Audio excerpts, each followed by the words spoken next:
Shifting our focus over to the Eastern Eyre Netball Association now, and Kristy Turnbull is joining us to tell us all about some thrilling games last weekend. Hello, Kristy. How are you? I am very well, thank you, Dan. How are you? Going well, thank you. Great to be back to another Friday. And, well, Kristy, I'm told there was a fair bit of rain pouring down last Saturday over on the Eyre Peninsula.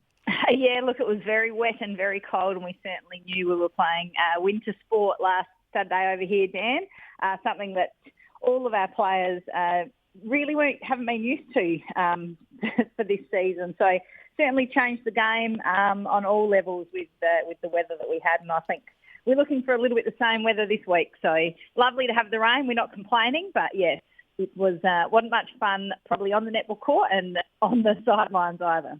Rainfall in the middle of winter. It's a radical concept, who would have thought? But here we are, as we are now into July, finally getting a bit of rain, and the netballers finally have some elements to contend with. But let's have a look at these games.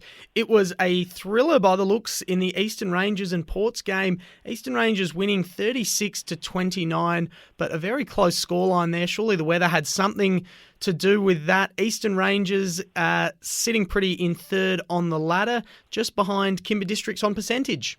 Yeah, look, it was an absolute fabulous game of netball, very low scoring, and I think the weather certainly played a part in that. It was, a bit scrappy in places, but it was a very evenly contested game. I think at the first break, there was a goal or two in it to Rangers' way. That Ports were matching Rangers goal for goal. There's a few changes from the Ports team in the second quarter, and Rangers really capitalised on that and pushed out to about a 10-goal lead going into the halftime break.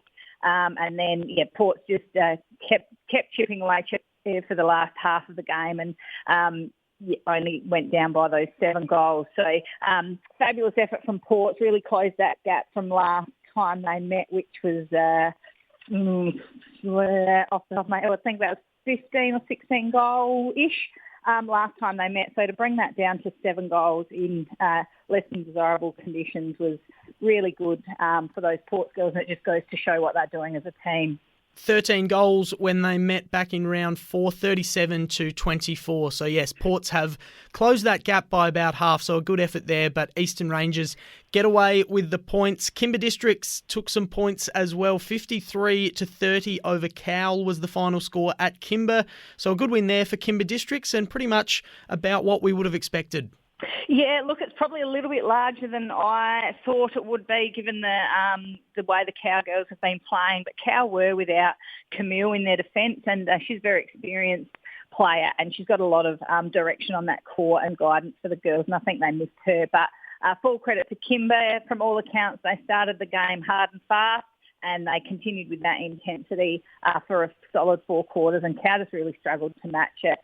So Kimba had Maddie Maitland in defence, who is a beautiful player and just kept picking off, made it really, really difficult for Cowell to feed into those goalies and convert down that end. So, yeah, good win to the Kimba girls.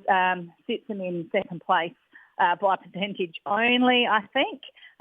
So, yeah, it's going to be an interesting race coming into finals.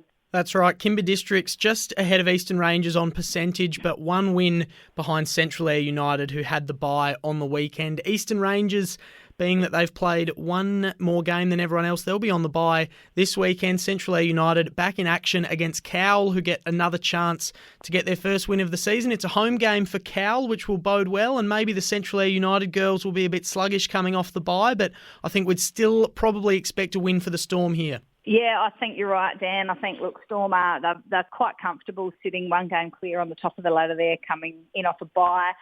Cowell will have their full team back this week, so that should help them a little bit.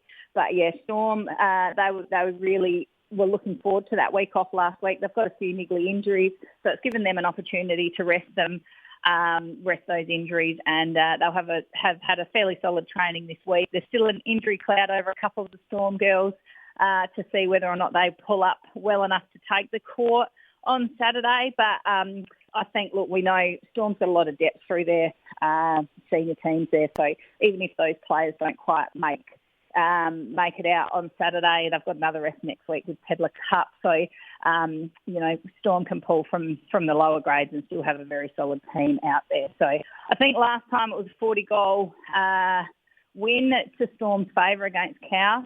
So Cowell will really be wanting to work hard and keep their intensity up to close that gap. But yeah, I think Storm will be comfortably on top of the ladder at the end of the game. Great remembering, Kristy. It was indeed 40 goals, 78-38 when they met back in round 5. So we'll see if Cowell, with their full team on the court, can close that gap a little bit. Kimba and Ports are also playing tomorrow, and it was Kimba by 26 goals last time they met. Ports have had a really good few weeks, though, since then, so you'd expect that they might be able to close that gap playing at home. Yeah, look, we hope so at Port Neill tomorrow for us against Kimba. Unfortunately, though, Port, we had Courtney Grigg, who's one of our main goalies, injured with an ankle injury last week against Rangers, so she won't be back this week, but we hope to see her back in a few weeks after Pedlar Cup and our bye round.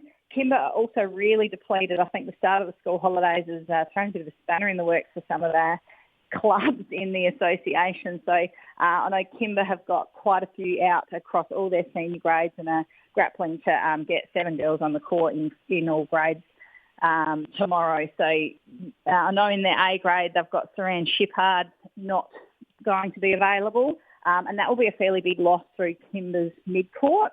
But they have got Michaela Eates, ex-Kimba girl, who's going to be coming back and helping them out. She's been playing down in Port Lincoln.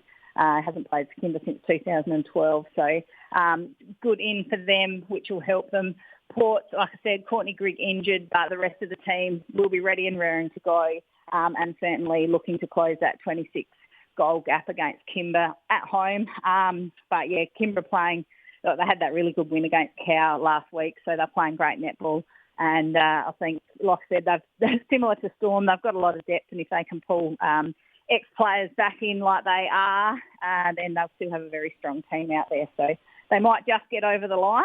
Hopefully it's a much closer game. All right, so Central Eyre United and Kimba Districts going on the road to try and keep hold of the top 2 spots on the table. We'll see how it all plays out tomorrow. Kristy, thank you very much for your time. Always good to have you on the show. We'll speak to you next Friday. Yeah, look forward to talking then, Dan.